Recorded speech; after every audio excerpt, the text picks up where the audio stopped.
We started for. Yes, yes, yes.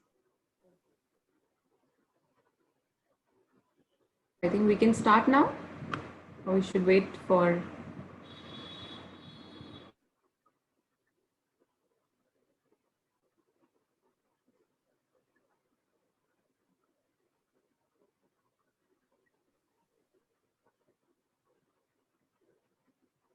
We'll start.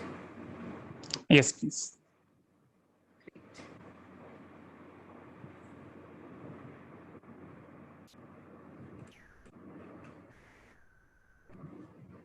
Good morning to all, and a very warm welcome to a bright Tuesday morning.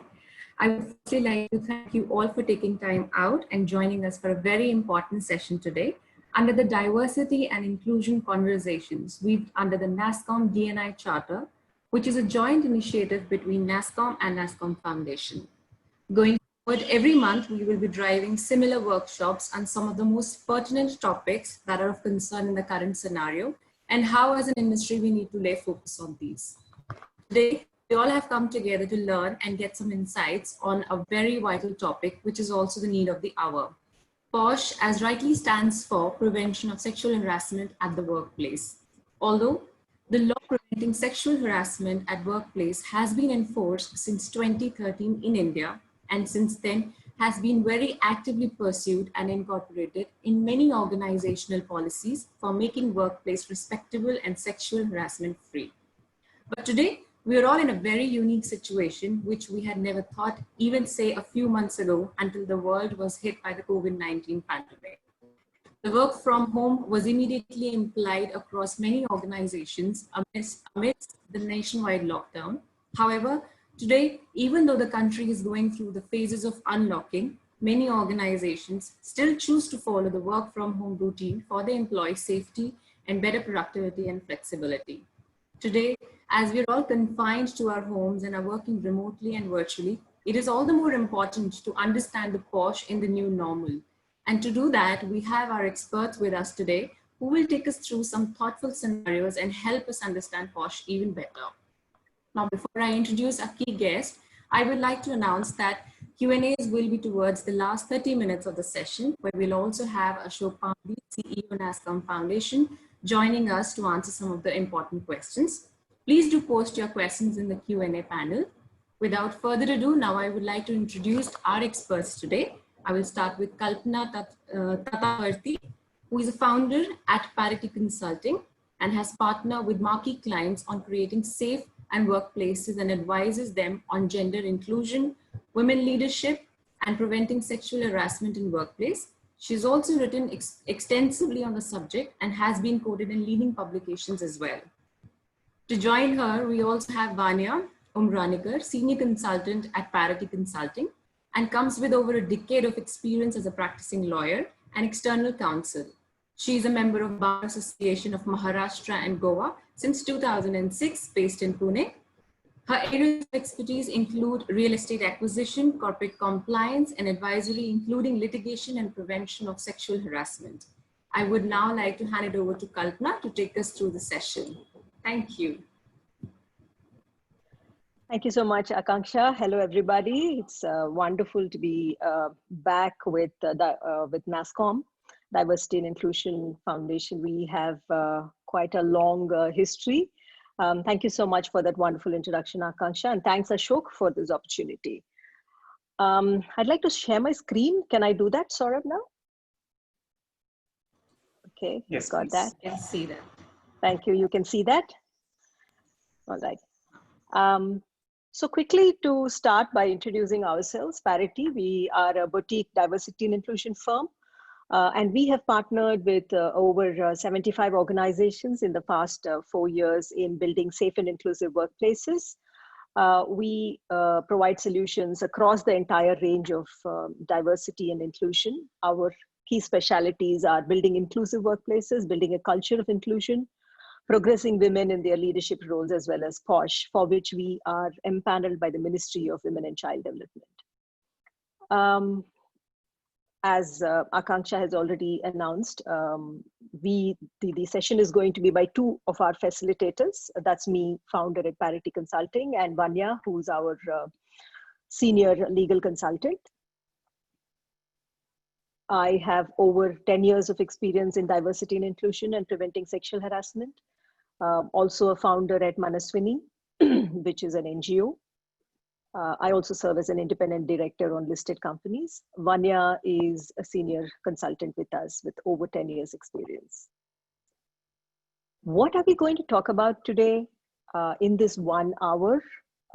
First and foremost, I wanted to clarify that one of the assumptions that we have made is most of the participants, all of you who are joining us today, have some working understanding about POSH, about sexual harassment, as well as some understanding about the investigations. Our focus is really not about talking about the POSH Act as much or about sexual harassment, but more about how it is manifesting in the remote working context. We will be weaving in and out of remote working context as well as the current COVID context, giving some insights into how cases can be investigated.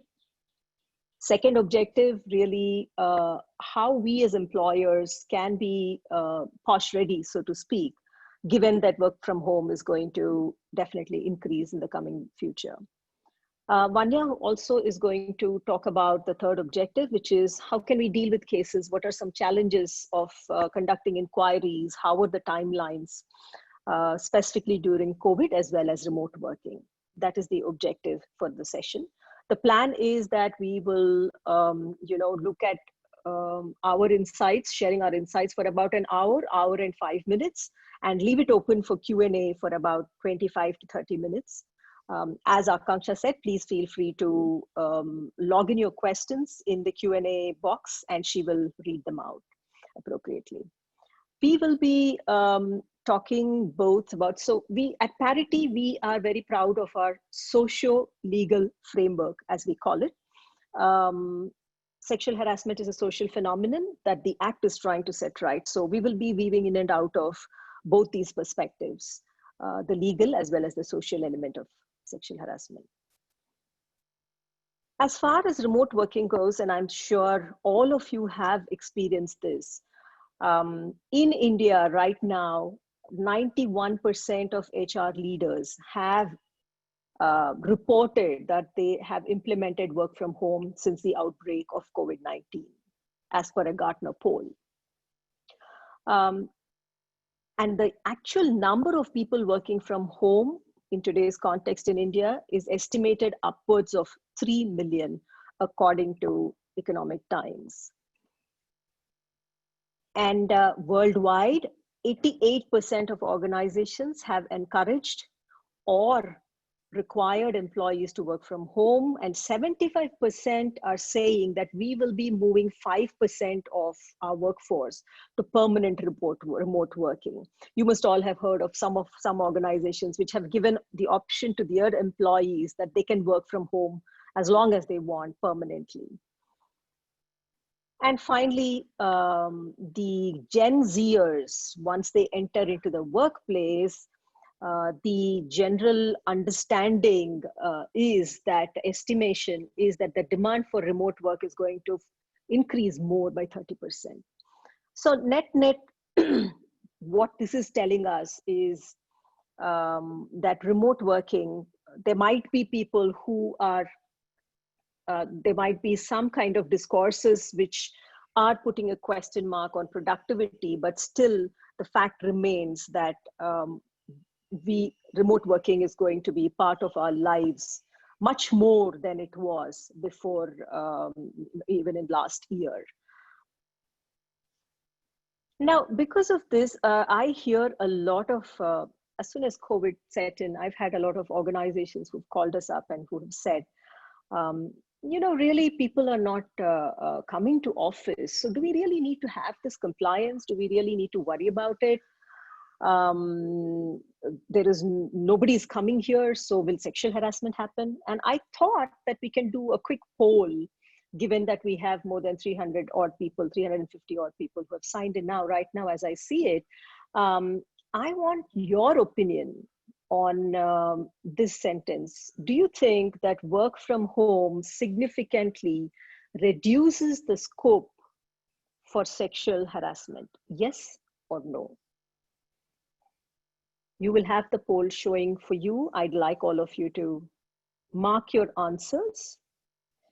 Do you think work from home significantly reduces the scope for sexual harassment? Yes or no?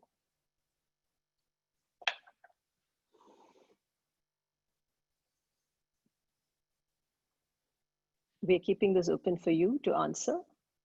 Do you think work from home significantly reduces the scope for sexual harassment? Because this is what I'm hearing. People call up and ask me. And I'm sure you've thought about this as well.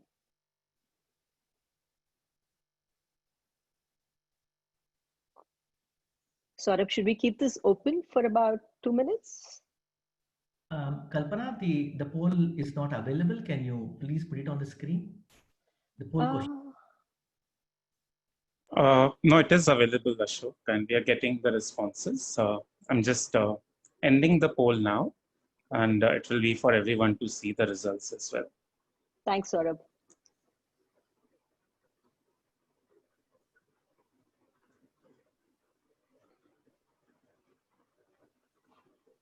Okay, so this is interesting, and this is what I have also heard from most people. 51% of the participants here who have taken the poll believe that work from home has reduced sexual harassment, and 49% are saying no, it hasn't reduced. And if you look at some of the examples, in our experience, I tend to go with the minority. We have received a lot of calls. We have received a lot of anecdotal experiences, as well as people who have called us to clarify, is this really sexual harassment? And some of the examples is number one, a manager who requests all his team members for a very urgent Zoom call at 10 p.m. One of them, she said that, I'll only join on audio since I'm not dressed for an official call. She said, I won't come on video. And the manager replies and says, it's okay, yaar. We'd all love to see you in your sexy night dress looking sexy. Do you think that's sexual harassment? Or even the next one, where one colleague during a Zoom video call is kind of bending down, she's wearing a sari, and she bends down and picks up something from the floor.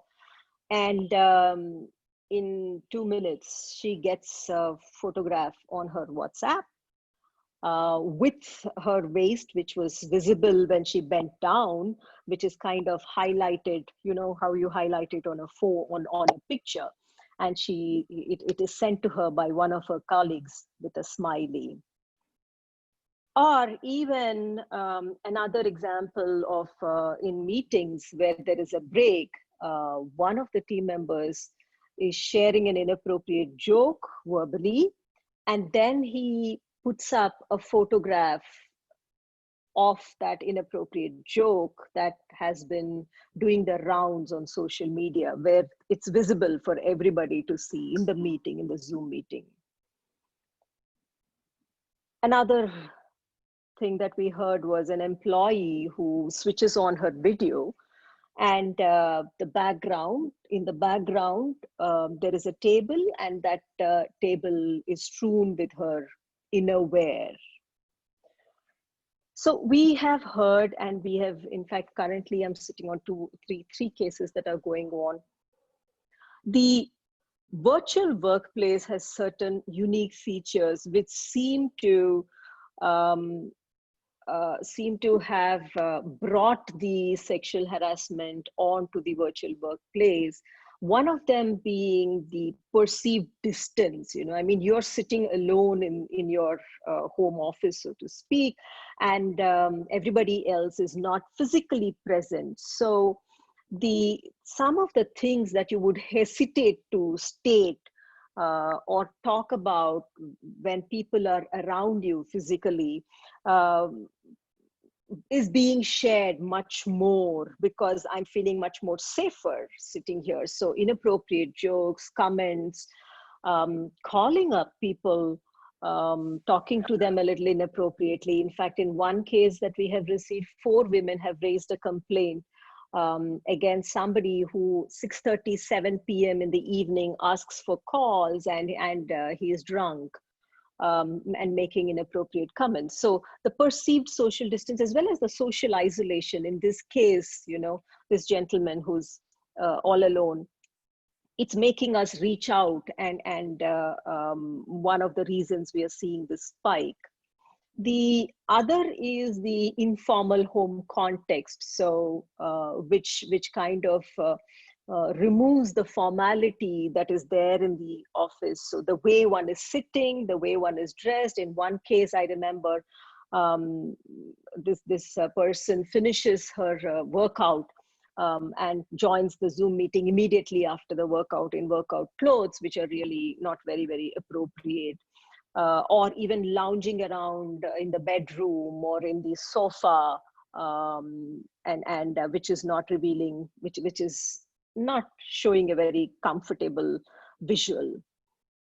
So therefore, what we are seeing is the sexual harassment forms are taking much, they are much more subtle. People are reaching out feeling uncomfortable, but because they are much more subtler, their ability to understand and to see, okay, this is sexual harassment. Is it really sexual harassment? Because like most of us here who have logged this in, we believe that sexual harassment is more face-to-face or physical. Another thing that we are seeing is, and we have seen this, the number of complaints in some places have gone down.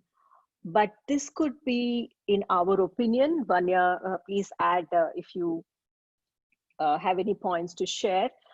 In our opinion, it looks like because people are not able to recognize that it is sexual harassment and pinpoint it. And the second thing also is, given the current context, there is a hesitation to raise a complaint far more than in a regular context, because people are worried about their jobs and they don't want to really talk about it. These are all important for us as employers, as POSH stakeholders, as POSH practitioners, and as HR to really be aware of and see what are the steps that we can take to ensure, even in the context of virtual workplace, we do root out sexual harassment. And there are a few organizations that are doing amazing work, of course, as usual. So we thought that today we will, before we get into cases and investigation, we thought we will look at, is this sexual harassment? Is sexual harassment really happening? Is this workplace, is home workplace? And if it is workplace, how much of it is workplace? There are some case laws that have thrown light on the word workplace. It's important for us to remember here that this act being a welfare act, the lawmakers have specifically kept the definitions of sexual harassment and workplace extremely non-exhaustive. And it is left to us to interpret these as liberally as possible. And there are some case laws where they have expanded the definition of workplace, which Vanya will definitely go into. So firstly, and we are all aware of how sexual harassment is defined by the Act. I'm sure most of you must be practitioners and HR and IC members.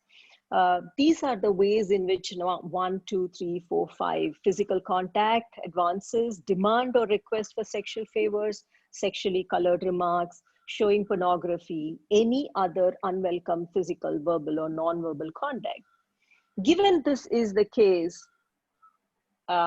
if you look at it, I'm sure you will see that most of these are possible and are happening in a virtual context. over video calls, over audio calls, over telephones. They continued over WhatsApp messages. They continue to be relevant and happening. As far as the definition of workplace goes, as I said, it is a non-exhaustive and inclusive definition. And I'm going to hand this over to Vanya to explain how the word workplace has been defined and expanded after the original definition on 2013. Vanya, over to you. Thank you, Kalpana. Like you mentioned earlier, in today's context where the home and the office, the boundaries have merged, they have come together. It is very, very important for us to understand the jurisdiction of the POSH Act. And in that specific sense, we need to mull a little over the definition of workplace. Now, under the POSH Act, it does specify dwelling place or house as one of the places which are covered or understood as workplace. However, some experts are of the opinion that this pertains only or relates only to the domestic workers, to whom also the POSH Act applies. However, this being a welfare legislation, we need to interpret the provisions liberally to enable the protection being granted under it the benefit to go to maximum people. We need to interpret this liberally, and therefore we can say that work from home is covered under this particular subclause of the definition of workplace. Also, the definition says that any place visited by the employee arising out of the employment of the employee with the organization would be covered under would be considered workplace for that employee. So though virtual workplace, work from home or remote working are not specifically mentioned in the definition of the given under the POSH Act, but the rules of interpretation which have been applied, and that we will just have a look at some of the case laws, wherein this definition has been broadened to include remote working and work from home.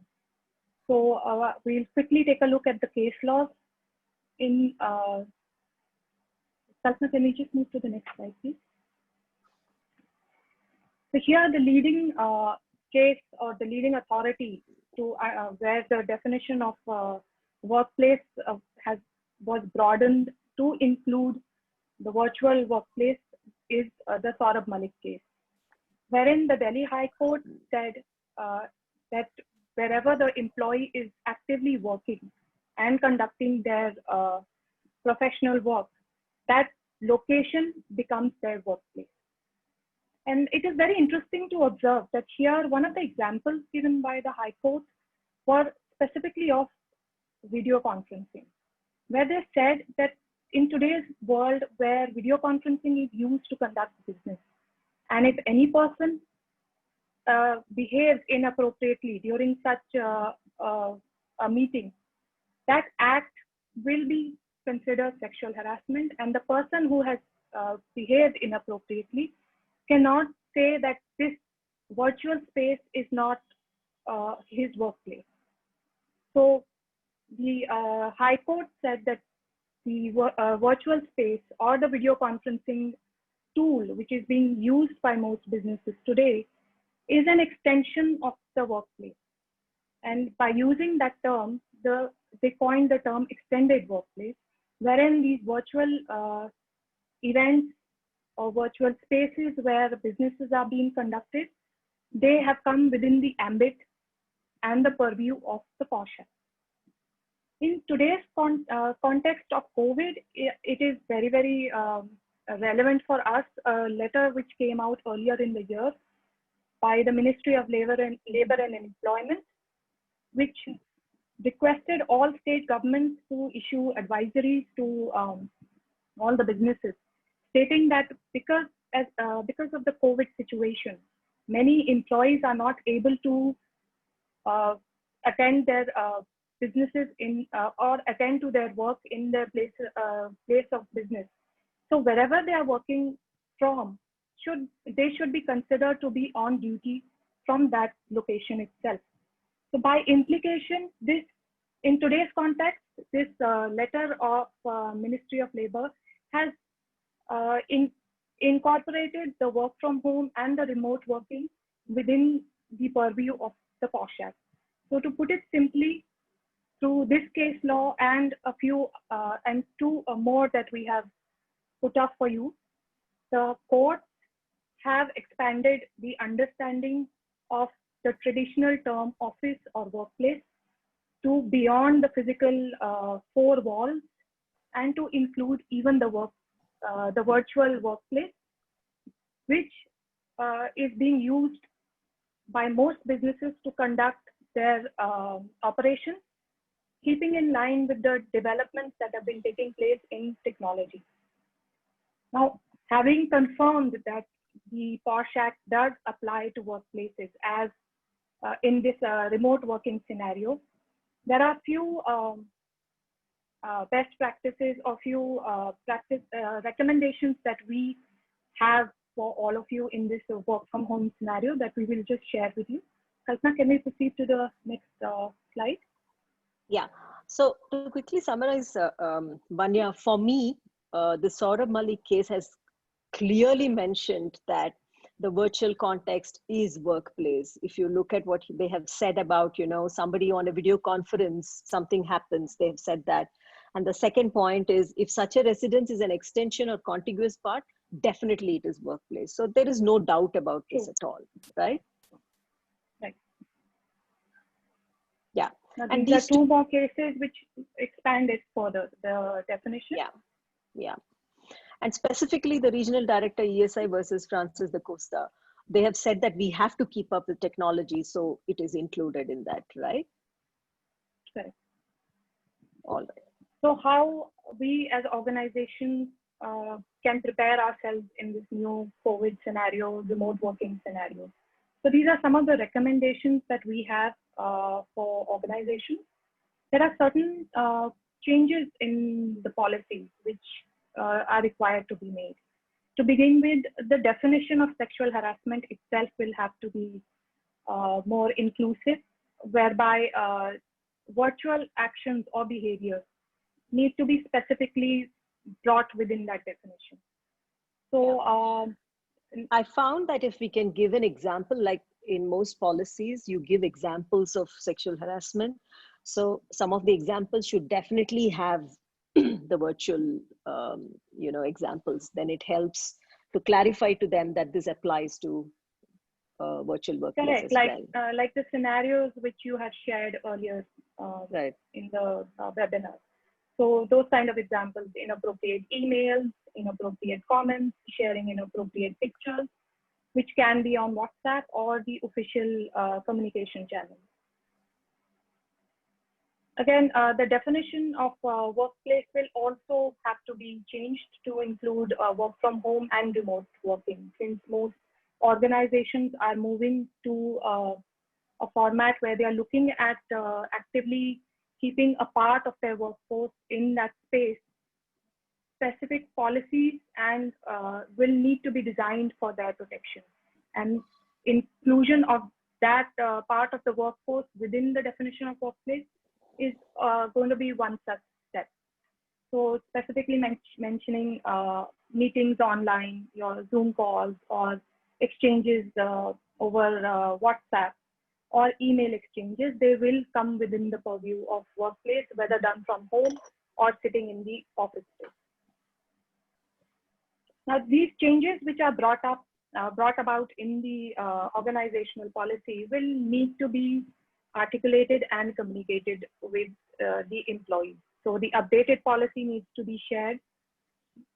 Email notifications or emailers need to be sent to the employees regularly, informing them that even though physical offices are shut, we are all working from home. The IC is very much operational. Should you have any complaints or any grievances, you can reach the IC through the online mechanisms where again, the email ID of the IC can be shared, so the complaints can be forwarded. The entire redressal process will also have to be overhauled in line with the virtual working, where specific steps or provisions to conduct the inquiries online will have to be laid down specifically to guide the IC to, on how to conduct cases in the new scenario. Now, Kalpana, if you can throw some light on the training, that how they can be conducted and what is required in this COVID context, that will be very helpful. Yeah, so as I said earlier, some of the organizations have reached out and said there is no scope for sexual harassment, so should we be not doing any of the compliance? Please remember that the compliance in terms of reporting how many workshops you have conducted has to be logged in. Besides that, you also have a responsibility, because as I said, many employees are not even aware that this could be possibly sexual harassment, and there's a big risk. So conducting awareness sessions, and like Vanya said, sending regular emailers about the changes in the definition, as well as helping them understand that these are all behaviors of sexual harassment that are just not acceptable. And the zero tolerance policy that we have against sexual harassment extends to the virtual workplace as well. So training employees on the new forms of sexual harassment, as well as training managers to be able to spot those in the meetings that are happening and nip them in the bud, very, very necessary to be done.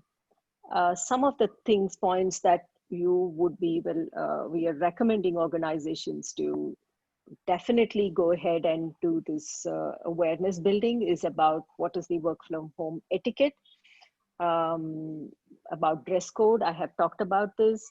We are talking more about the appropriateness of what to be, how should you present yourself in meetings. As I said many times, because of work from home, we are seeing people coming away from a workout or going out. There is a definite clear dress code specifying and mentioning that, having discourses around it. Again, I do see, and organizations, many people do have a background like what I have just now. But we have heard cases of posters that people are seeing, which make them uncomfortable, because I don't have any other place except my bedroom that I'm sitting down and taking my calls on, and behind me there is a poster. So having certain rules around what kind of background that you should have or not have, this becomes very important, especially about the informality, as I mentioned, given the nature and the changed scenario where, the formal is kind of interspersed with the informal, my informal home context. How do we really become aware? Yesterday, I was talking to someone who organizes, e-voting for AGMs. I have one coming up, and he was saying that how the informality, one of the people he didn't even remember that he's on camera, and he started changing, his shirt. So bringing that awareness about informality, informal talk, very, very critical. Given that COVID has put us in a non-social context, and we are all thirsting for, the social activities, and I know many organizations have organized these bonding activities, team bonding activities, which you do together, might be a good idea to put a scope around what kind of bonding activities. Because we have seen some of them being, let's have a drinks party in the evening, and or a pajama party in the evening, which means that really the boundaries can get duller, so to speak. one more thing that can be brought to the notice is respecting the context and the timings of employees, avoiding insisting that they come on calls or on. This is one of another strange outcomes of this work from home COVID context, that you're at home, so you're available all the time. But as I said, there are certain days or certain parts of the day which is typically kept for other activities, respecting that and not really forcing them to switch on videos after particular office timings, insisting that the video is on. There have been a couple of cases that have come to our notice where, there is an insistence, I want to see you better, I want to see what you're wearing, let me see your chain properly or the blouse properly or whatever.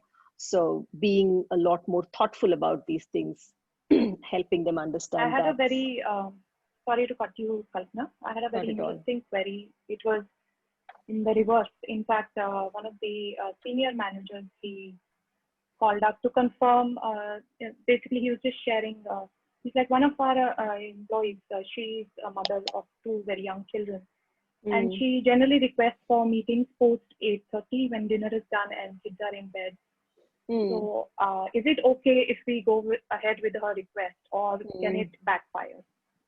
So, those kind of concerns are being raised, and they are coming to mind in this change scenario. Yeah. So we are normally, I'm sure you would have done that. We're normally advising, check with everybody whether that is possible, whether that's working. And if it does work with everybody, don't insist on video at that time. So those are some of the things. Online avatars, DPs, again, if the video is switched off, you have the picture of that person. So in whatever context, cycling or, workout photographs, other photographs. So helping them to be more thoughtful about those is a very important part of the guidelines that you would issue.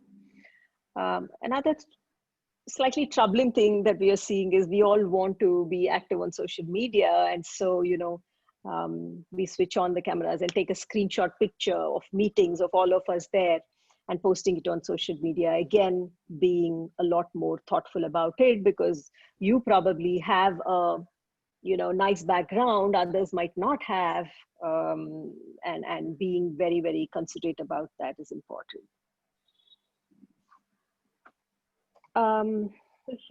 So the next point, Vanya. So here, Kalpana, we'll speak of some of the challenges which a lot of our clients and we as external members of committees are facing. So how do we deal with complaints? Correct. So how do we deal with cases? How to take up those cases, whether or not to take up, the timelines involved. So the first major challenge that most committees are facing is receiving complaints. So here, what is relevant to remember is the POSH Act says that a complaint must be in writing, which in the current context will include complaints over email. So if you are receiving a complaint through the email, it is considered as a complaint within the meaning of the POSH provision, and the IC can take it up and proceed with the investigation. One thing I would like to point out here, that given the lockdown which happened about 2.5 months, the Supreme Court had issued an order in March 2020 stating that the limitations which are applicable for filing of complaints will be done away with for the period of the lockdown. So to put it simply, that the POSH Act says that a complaint can be filed within 3 months of an incident if the incident occurred immediately prior to the lockdown. The period of the lockdown will not be considered while calculating the period of limitation. So the committee can condone those few months when the offices were locked down during the COVID situation. However, this extension of timeline is not applicable to inquiries ongoing or the new cases, which the committees are going to take up. So the committee will have to complete their investigations within the 90-day period and submit their case report. The other challenge that comes if we are accepting complaints online, how are we going to conduct the inquiries? So a good benchmark here is the video conferencing guidelines, which have been issued by the Supreme Court earlier this year. And we will be taking that up in just a bit, which will help us understand a few moot points on how to conduct these inquiries virtually. Preparation of the case reports or the inquiry reports is another major challenge, especially signing of these reports. How do we sign them? Do they have to be done physically? Does the report have to physically be handed over to the employer, or can we do it virtually? So in today's scenario, these reports can be submitted virtually and digitally signed by all the committee members. It can be sent in a PDF format. And however, we also recommend that a hard copy of it be delivered to the employer as and when it's possible. So whenever the offices open up and all the committee members can come forward and sign it physically, that should also be done. Finally, the annual report submission. That has been a huge headache in terms of compliance under this act for most organizations, with offices shut, limited access to digital signatures, and also information which was stored in the workstations in your offices. This has been very, very challenging. Another challenge was the offices which are authorized to receive these annual reports are not functioning. Most of them are still troubleshooting and taking care of COVID centers. However, some cities like Mumbai, Noida, and even Telangana, they have given out email IDs on which annual reports can be submitted. So what we have recommended to our clients in these cities is to prepare your annual report, have it signed by the PO, digitally signed by the PO, and emailed to the email IDs which have been provided.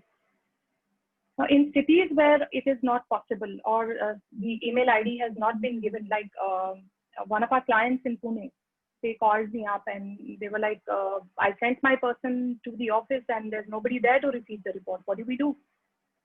So what we have recommended to them, that a cover letter be prepared, and whenever the office is operational and receiving the annual report, it be mentioned in the cover letter that on such and such date we had approached the office, however there was nobody to receive it.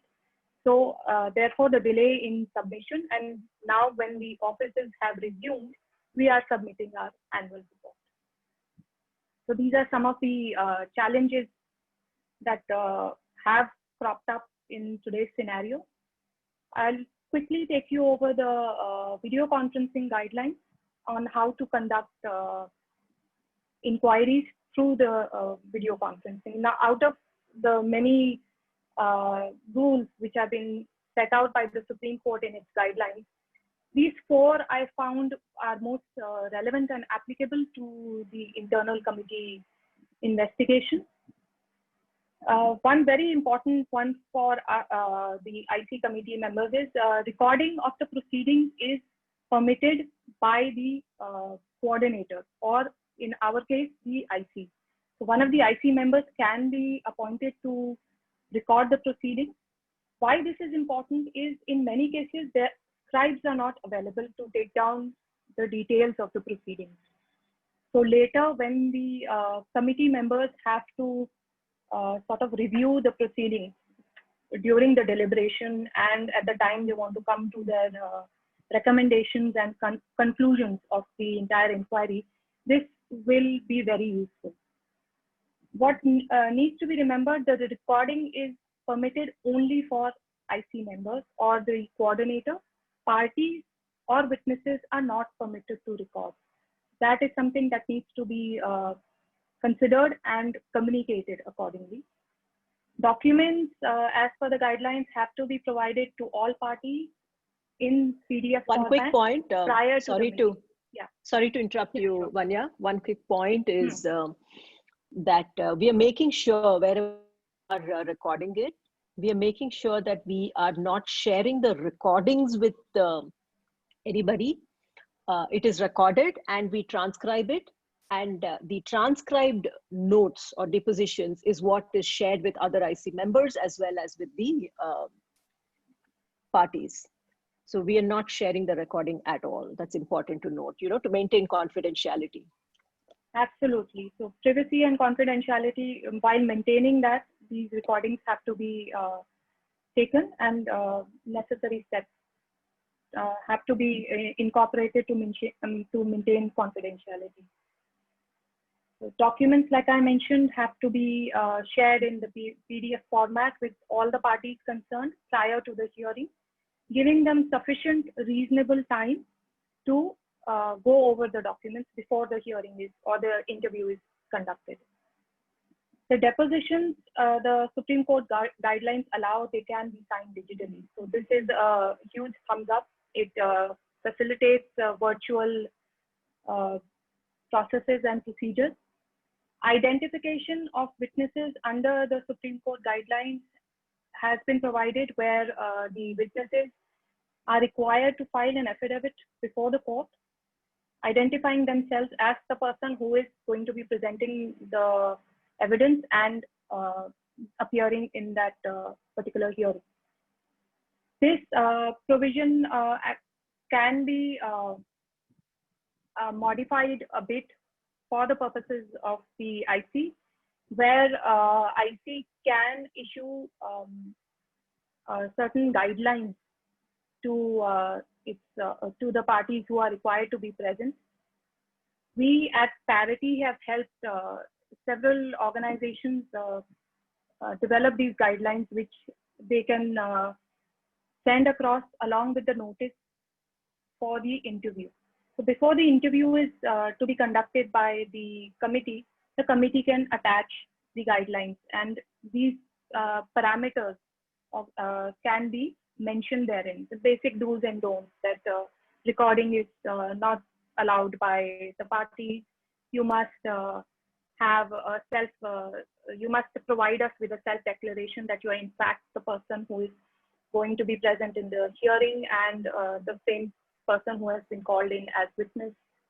The documents need to be provided in time, and also parties need to confirm that there is going to be no other third party presence with the to maintain the confidentiality of this proceeding. Because in the virtual scenario, I think that is going to be one huge challenge which IC members are currently facing, where you cannot see where the other person is sitting and his you know, the space around him. So it's important to get that kind of a declaration from them that there is no third person there. They're not recording it, and they are in fact the person who has been called in by the IC. Hasna, would you like to add something here? Yeah, from the cases just that wanted to clarify.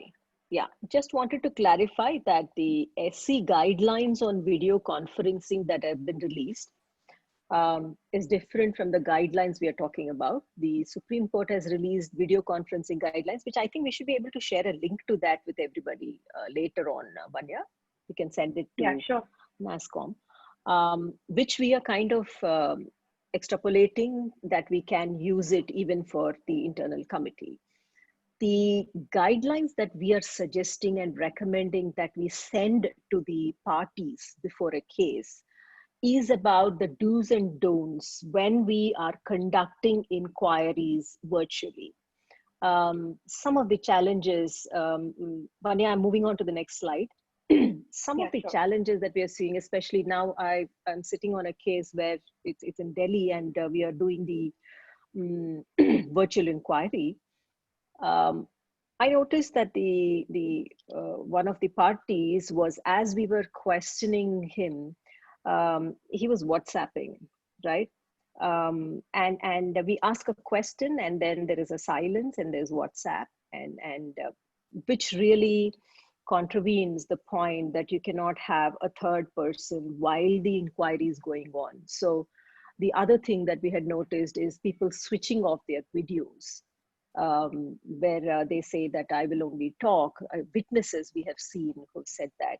So giving them these guidelines by or even in another case, the person that we were interviewing was sitting in a place where he had a lot of his family walking in and out.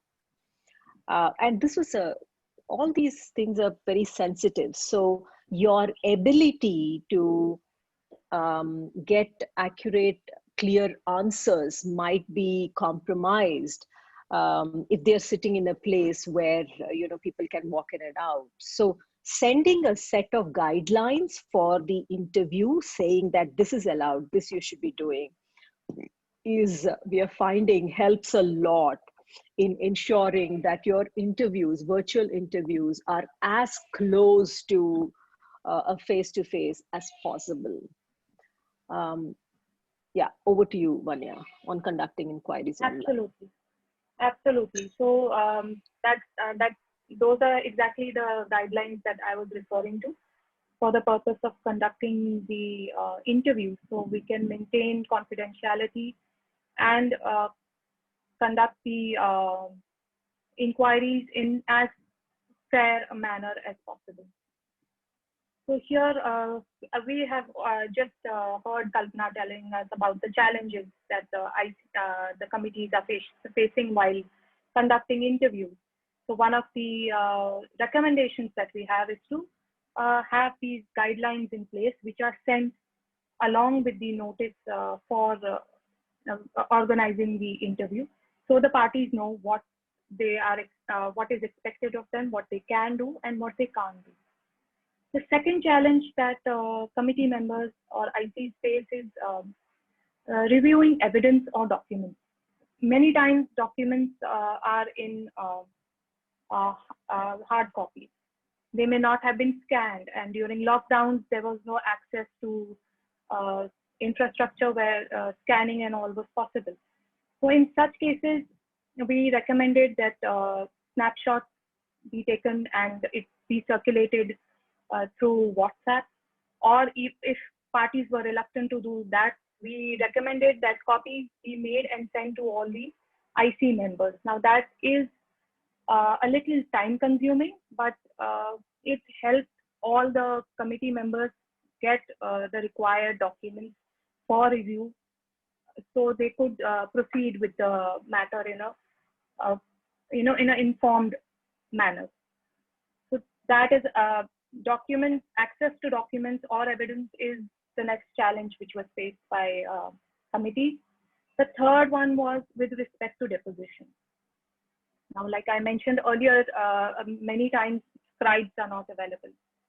So, and also signing of these depositions. So one of the committee members who puts together or transcribes the deposition or the statement given by the witness will put it together and share it with the witness to sign it off, confirming all the statements therein. Now, here the challenge was many of the witnesses did not have access to their digital signatures. So what we recommended to them that they arrange for the digital signature to be sent to them either from their auditors or from their offices wherever possible. And then the digitally signed copy of the deposition be sent to the committee. Where this was not possible or it would have been more time consuming, we requested them to take a printout, sign it, and again courier that to the presiding officer who shared the deposition with the remaining committee members. Kalpana, would you like to add something here?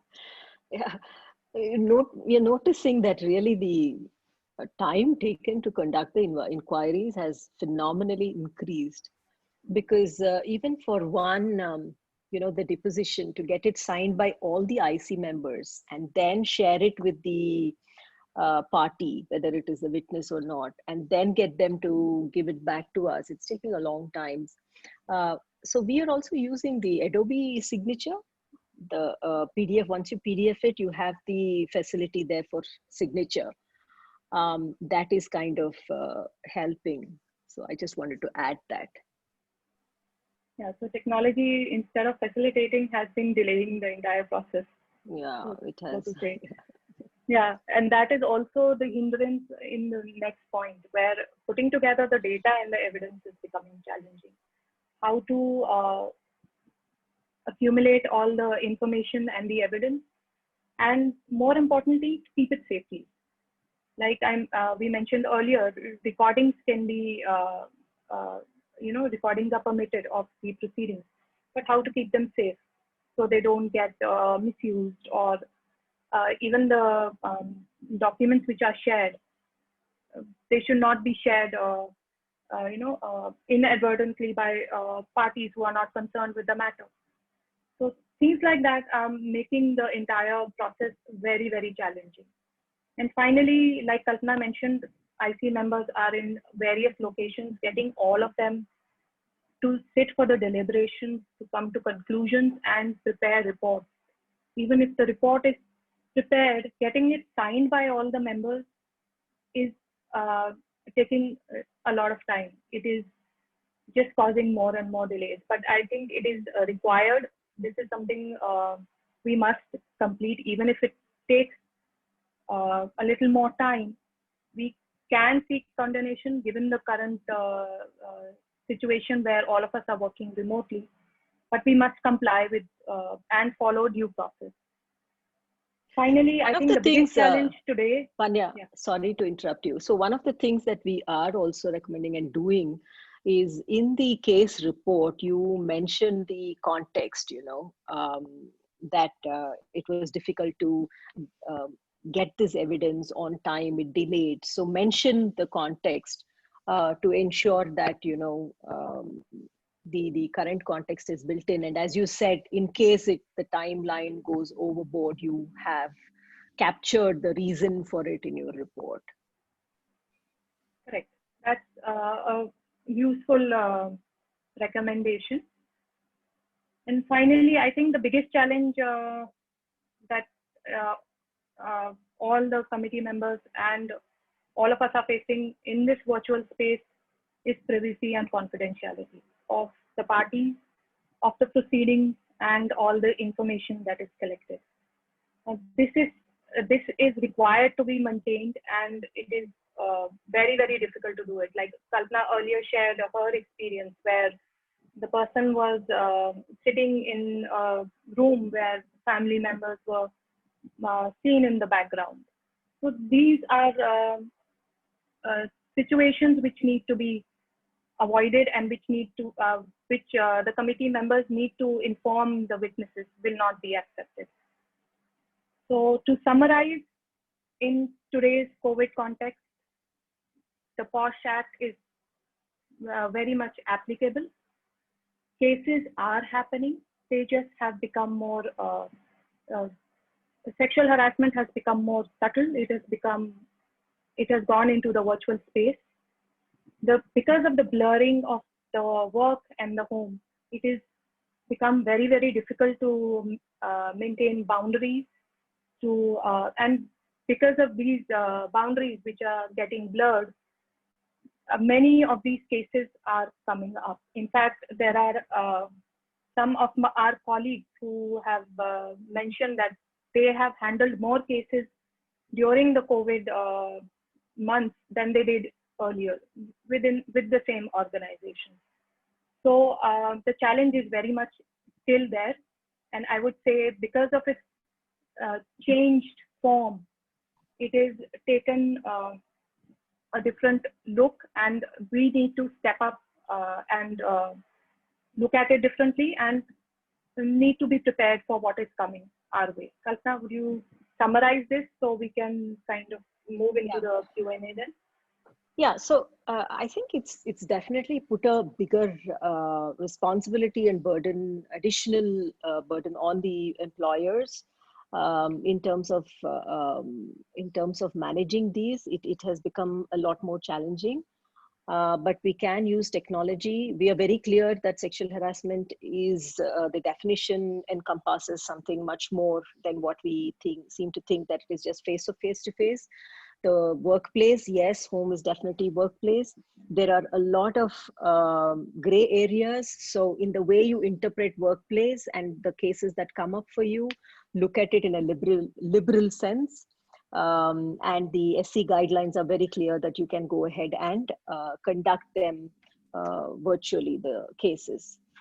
As we promised, we said 1 hour of very briefly talking about it. It's really quite a challenge to talk about this very, very nuanced subject in 1 hour. But we are going to now leave it open for Q&A. And before I throw it open to that, I would urge all of you to sign into our free community for POSH practitioners. It's called Poshasya. ParityCommunities.com. It's a service that Parity is doing for the cause of rooting out sexual harassment, where we have a lot of resources, discourses happening there. But now open to Q&A. I see a lot of questions on the Q&A as well as the chat box. Akanksha, over to you to... Yes. I think, thank you so much, Kalpana and Vanya. That was, like you rightly said, it's a very detailed subject and cannot be picked up in just 1 hour. So we have a lot of very specific questions on the process of some of the slides. Before that, I think I will take some of the generalized and broader questions that will answer a lot of queries of a lot of people who are with us. I think one of the people, attendees have asked that, using the clause control of the management over such place or resident where the working women is residing. His question basically focuses that if you're using your personal mobile instrument or your personal laptop or a device that it's personally to you and messaging to your employee or your colleague or something, would that also be considered under a sexual harassment? And the company have a right to handle this case, or should it be handled by the police? No. It is, even if it is over a personal device, doesn't matter. It is still comes under the jurisdiction of the IC. Perfect. They can take it up. All right. And I think second is also another question, which I also think is really important, because we all work in the IT industry, and there are no working hours over here, and there are a lot of GCCs and companies who parent companies are based in different countries and different time zones. We are all juggling all the time. So I think one of the important questions over here, the company gives a time notice for video conferencing. Can the company insist that employees switch on their camera even if it's after office hours? How do you calculate the working time when you're dealing with a parent company that is working in different zone? So that's another important question with dealing with different time zones. Can anybody insist that they switch on video? As I said earlier, we are recommending organizations to be sensitive about the timings, even though your client's timings might be 9 o'clock in the morning. If it is very late for you here, we are requesting and recommending that you be sensitive to that. As far as, does the employee have a right to insist on video? Vanya, what do you think legally? Legally, the employee can decline such a request, because we all have a right to our privacy, and that is one of the, I would say, the golden rights guaranteed by our Constitution under Article 21. So if nobody can be forced to switch on the video, so to say, in the case, in the normal course of work, right? And I think sensitivity is what is required. While we understand you are working in different time zones, but having a little understanding for the person who is working on the other side would be very helpful. So it is also a matter of respect. You are just respecting their space and letting them operate in what suits them best. Right. Right. Yeah. I think, Kalpana, if I may put it across, it's more of a consent, mutual consent thing, right? Where I think the employee and the person, the employer, they have a consent between themselves to kind of agree, and it's doable if the employee is comfortable. While being aware that boundaries are important. respecting boundaries. Yeah. Perfect. So I think with that, I think a lot of people have a lot of questions, but they're very specific to, I think, the deposition signature. I think, maybe, I think I will request Vanya if you can quickly go through the proper process, because a lot of people are posting questions like, how can we sign them? Because it's a digital thing, digital signatures, are there an option? They don't have printers, and, can they click pictures or the of the copy, hard copy, and then courier? So I think maybe if you could just take like 5 minutes and explain a proper process in a virtual scenario, how one can kind of deal with the documentation and the, witness Right. recordings. So what we are doing and what we are recommending for most of our clients is that once the transcripts or the statements are ready, the document be converted into PDF, and then the party, the witness or the respondent or complainant is requested to sign it digitally. There is a tool there in the Adobe toolbox where you can affix your digital signature. You don't need a printer or a scanner for it. It can be done very, very smoothly with the help of just a laptop. You don't need to have the accessories there at all. And if just to share my experience, the clarity of that document is tremendously better. When you scan something and convert it into PDF, it does come out a little blurred and not so clear, but your Word document converted into PDF, which is signed digitally, is a much, much clearer document, a much cleaner document. So that is what we are doing at our end. And that is what these people can try using. So, and just to clarify, the digital signatures that I am referring to are mostly are those digital signatures which are issued for the purpose of signing your corporate documents, your IPRs. So those documents, those digital signatures have a, I would say, that have an authenticity attached to them because they are authorized and issued by a central body. So those digital signatures are the best ones to use in case you do not have access to yours because it's either with your auditors or in the office space. What Kalpana had recommended, creating one on the Adobe Toolkit is equally useful. So you can create one there and just place it on your PDF document, and it can be, and that itself is accepted by the committee. I'm seeing a question here by an anonymous attendee, which is saying, is it necessary for the minutes of the witnesses to be shared with complainant and respondent? So for the point on recording proceedings, we can send the parties and witnesses the minutes of the meetings. Yes, absolutely. For the first one, you record it, you transcribe it into a Word document, and then you convert it into PDF. All IC members sign it, and then you send it to the parties. For your second question about is it necessary to share the minutes of witnesses with complainant, the complainant and respondent have to be shared. You have to share with them both all the witness depositions and each other's depositions as well. The witnesses receive only their deposition to go through and sign, but complainant and respondent get all the depositions.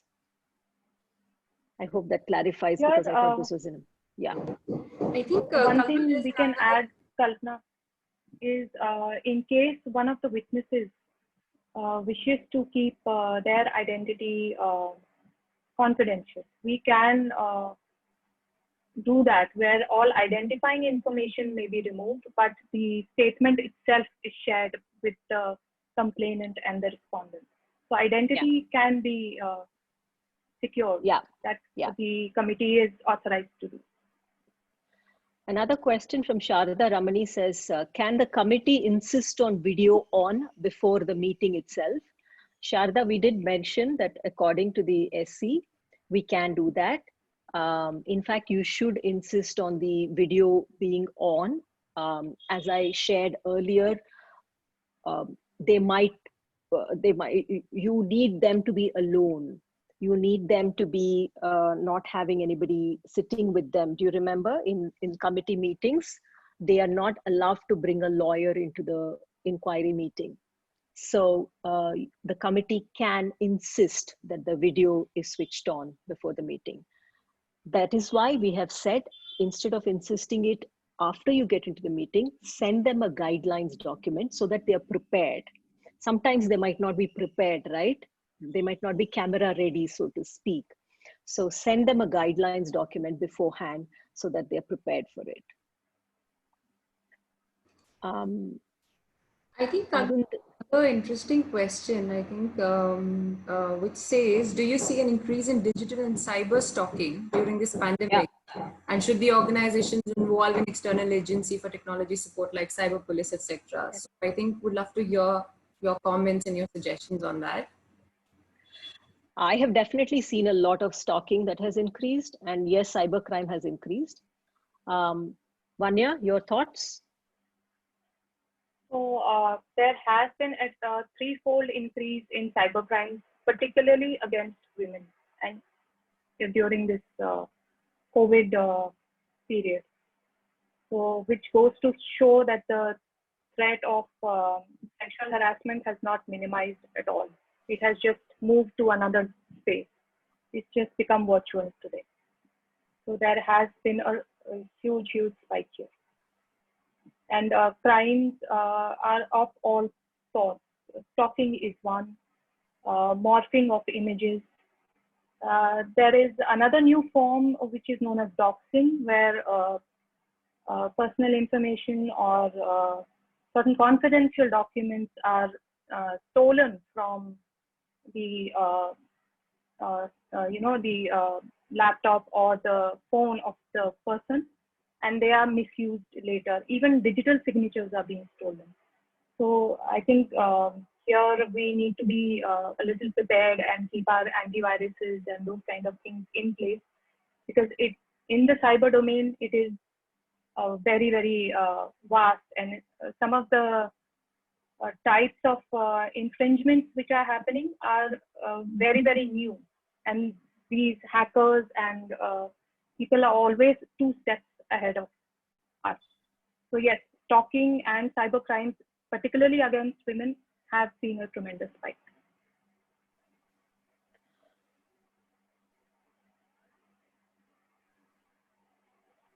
Kansha, we can't hear you. I think you're on mute. I'm really sorry. I just pressed it somehow. I want to take another question, but I'll modify a little bit to what I think one of the attendees asked. So she says how to approach in case the complainant doesn't want to put a formal complaint, but only want a warning to be given to the respondent. Now, what I want to modify is there is an informal complaint done, but after a month or so, or after some duration, she still continues to face that and goes and file a complaint. Now her informal complaint that she had made will be like considered, or will it be like an evidence, or would it be given that weightage that, you know, she had put her informal complaint, and now would that be considered? And, you know, how should this be addressed?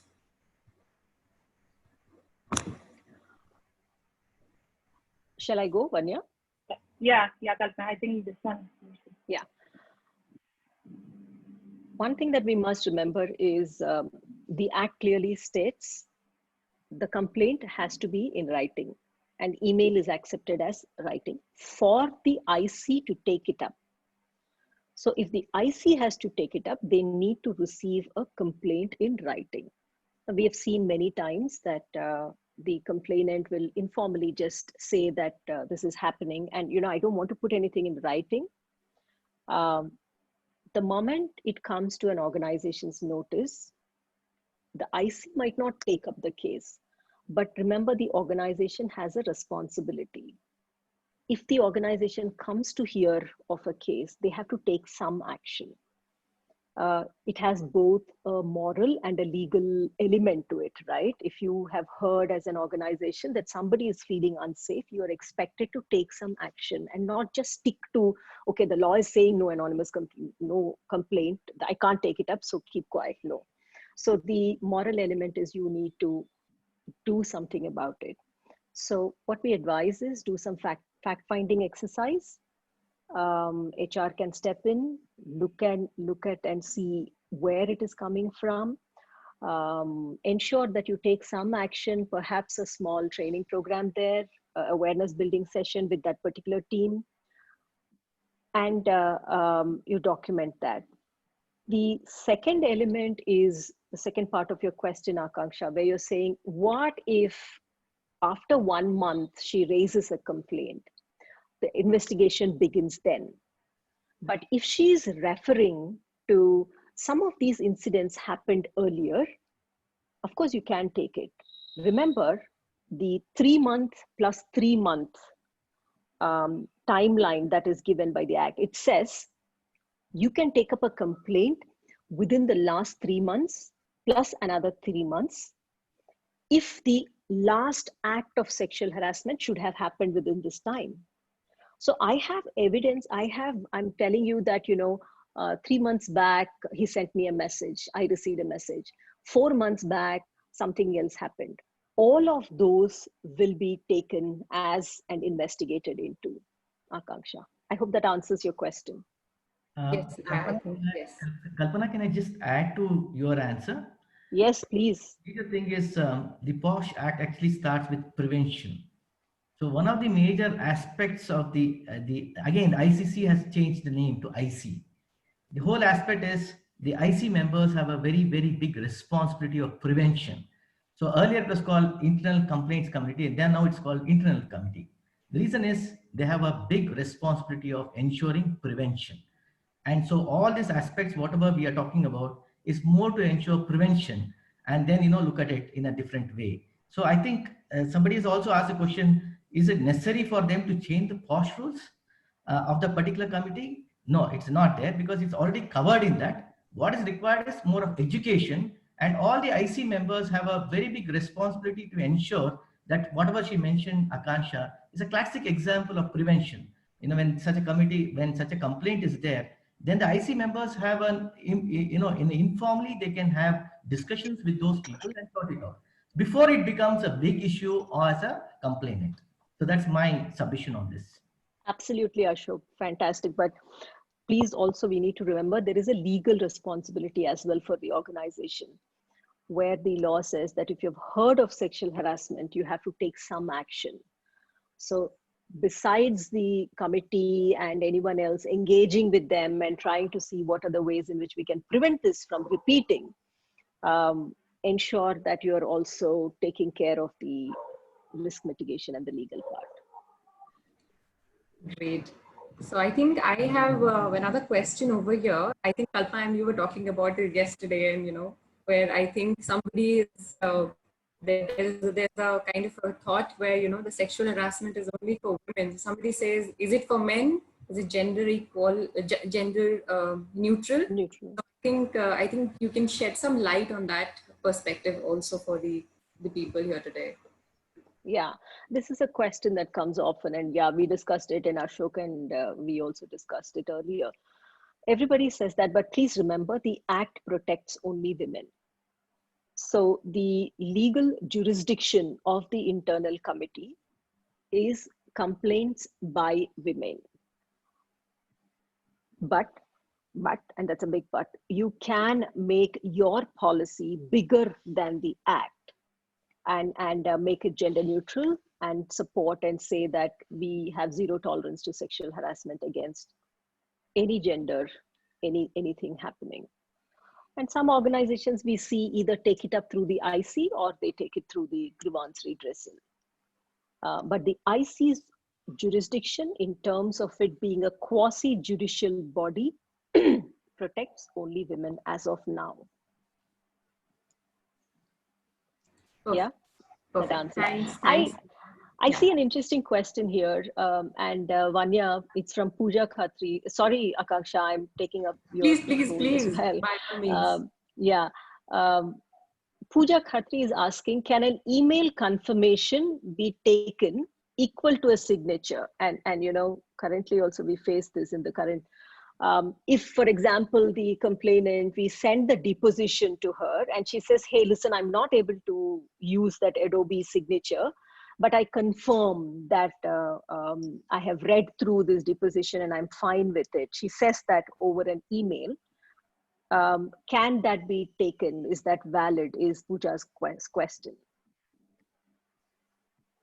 Vanya? So, considering the situation we are in and the difficulty most of us are facing with access to regular professional infrastructure, given this situation, we can extend it and maybe allow it. However, as a safeguard, we would recommend that when the situation opens up and it is possible, get it signed physically as well.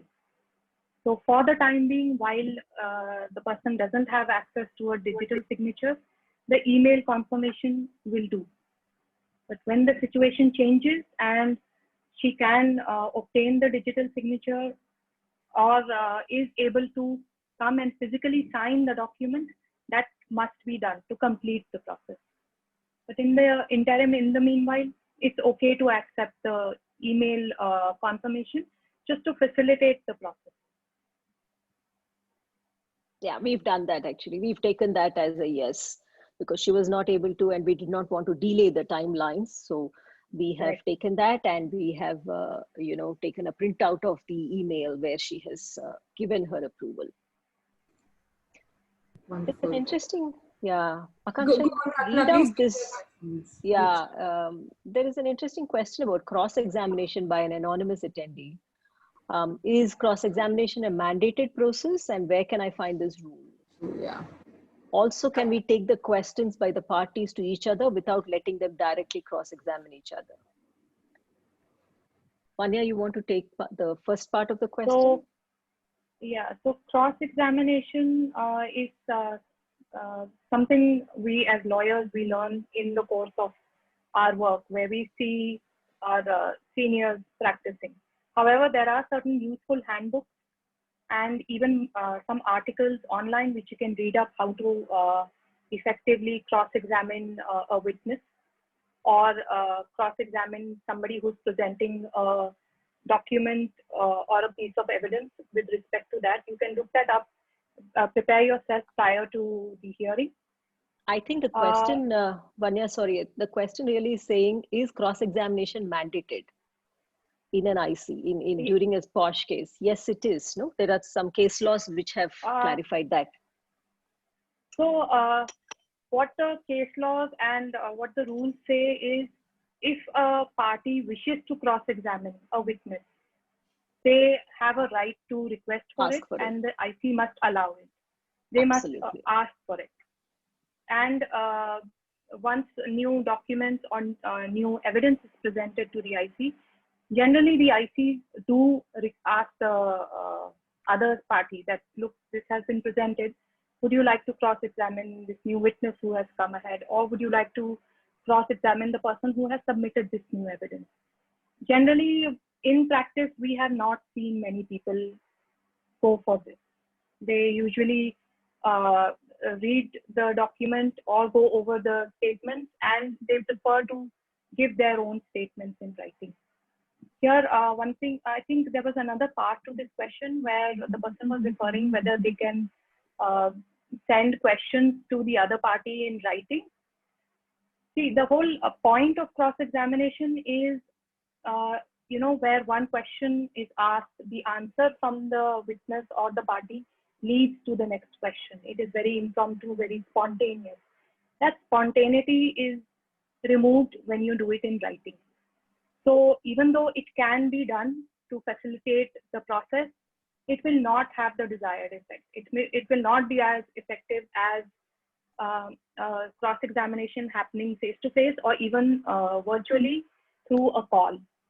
So effectiveness will be much, much lesser. Yeah, and to add to that, sometimes we have received, for example, a complainant comes and says that, I'm uncomfortable, I feel uncomfortable to face the respondent during cross-examination. In those cases, we do respect that and we ask for the questions, and the IC facilitates answering those questions and share it back with the respondent. Yeah. I think, Kalpana, we have room for one more question. Do you want to pick up a question, or do you want me to kind of address one more? Why don't you pick up? I've been picking up a lot of them. Why don't you pick up? Yeah, I think what I've been also saying is there's a lot of questions coming on that, you know, if a company is a subsidiary of a parent company and there is an interaction of an employee with the employee of the parent company, and there is a case, there is a sexual harassment case, how should that be treated? Like, you know, because obviously there's a parent company could be, again, in any of the foreign countries. So how will that be treated? Two different legal entities, are you talking about? Are they two different That's what legal they've entities? said, yes. The parent company is a different entity and there is only a parent subsidiary relationship between them. I'll let Vanya take that question. Yeah. So in this case, the POSH Act says that the IC of the organization to which the respondent belongs, or the person who is accused of the alleged misbehavior belongs, that IC will have jurisdiction. So in this case, if the person against whom the complaint is been made belongs to the parent company, the internal committee of the parent company will look into this complaint. And the committee of the complainant, that is the subsidiary, is obligated under the POSH provision to facilitate and support the complainant during that process. So in some cases, we have seen where a representative from the IC of the subsidiary in this case is asked to be present there. So the process which is followed by the other IC committee, they can ensure that it is done fairly, and also the complainant doesn't feel intimidated or, you know, alone through that entire process. So there are certain practices which are followed to ensure that it happens smoothly and keeping in mind the comfort of both the parties. Kalpana, would you like to add anything here? No, I think you got that bang on. Thank you. Thank you, Vanya. I think we just have last 2 minutes and I want to take that one important question, which is regarding the overall DNI initiative. And that's for Ashok sir, for you, I think. I think the audience really want to know about like what kind of topics can they look up in the future, and what are the important topics given the scenarios you will be addressing under the NASSCOM DNI charter going forward. So if you want to quickly summarize that one. Yeah, Akansha, as you rightly pointed out, that our endeavor is to ensure that we have this type of sessions every month, and the sessions will be on largely on inclusion, and this will be some of the topics which we'll be taking up almost every 30 to 45 days, and it will be under the new norm. It could be in the areas of disability, LGBTIQ, as well as developing talent, women, especially women talent in technology. So these are some of the interesting topics which we want to take up, including defense veteran hiring and other things which we had taken up last year, which we want to enhance it in the new norm. And those are some of these very exciting things. And this will be a run-up for the global e-conference, which we plan sometime during March 2nd week. We are also, in some of the major things which we are trying to do is also try to do some research or some best practices. Research is largely on women in technology. Currently, it's underway with Milton Keynes University, UK, where we have taken up data from 380 women from technology. The other area is looking at coming up with the best compendium of the inclusion in the current norm. So these are some things which all of you can look forward to in the coming months, and also be tuned with us for more, and also be tuned for the global summit which will be coming up during March. Wonderful. Thank you so much. I think we're spot on. We're just kind of closing this session now. I think I just can't thank Kalpana and Vanya enough. I think you've taken this time out and you've throughout been with us to practice this session. You've taken time out, you've addressed the questions as many as possible, and it was actually a very important session. I would really like to lay a lot of emphasis on this kind of a topic, bringing out this kind of a very unique topic, which was actually not even consciously in the back of our mind.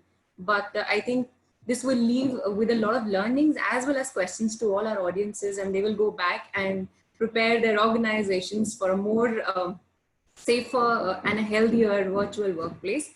Thanks to you, Kalpana, so much for being so helpful. And Vanya, thank you so much for your such fact-based opinions and being with us and educating us on a lot of things. I think it was a learning for me personally as well. And can't thank you both enough. And we look forward to more such conversations as and when the things take shape. So thank you so much, and thank you everybody for joining us today. And we really value all your time. Thank you so very much. Thank you so much. Our pleasure. Thank Thank you, you so much, Akanksha. Ashok. Thanks, Akanksha. Thank you, Vanya. Thank you. Thank Kalpana. you, Ashok. Thank you, sir. Ashok, Thank you, sir. Saurabh. Thank you, everybody. And thank you, Have a good everybody, day. for taking time out. Thank you. Bye.